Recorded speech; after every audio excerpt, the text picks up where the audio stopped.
выросшие здесь ленинградские дети.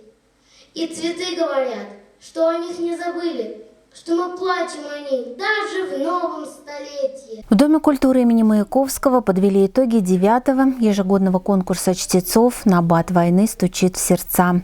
Посвященный 78-й годовщине полного освобождения Ленинграда от фашистской блокады, он собрал для прочтения самые сложные и проникновенные строки о мужестве и стойкости ленинградцев. Я раньше выступала с театральной командой, и мы ставили спектакль и рассказывали монологи детей блокадного Ленинграда, это их дневники. Вот. И блокадные монологи, мне кажется, так сильно западают в душу.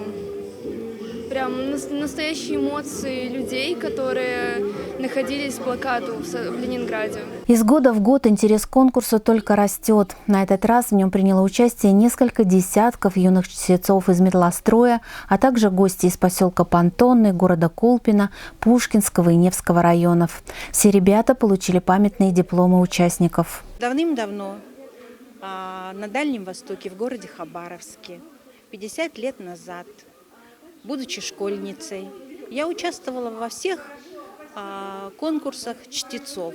Мне нравятся дети, мне нравится, что они читают стихи, что они интересуются литературой.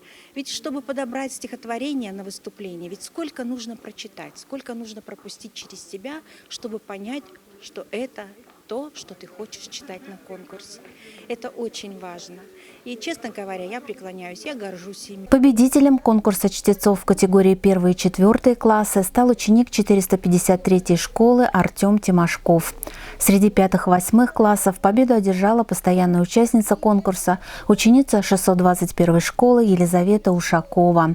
У старшеклассников лучшей стала воспитанница 273-го лицея Александра Хименко. Дипломами также были отмечены педагоги, готовившие ребят к выступлению. Наталья Михайлова, Роман Краюшко, Светлана Блох. Смотрите Металл ТВ.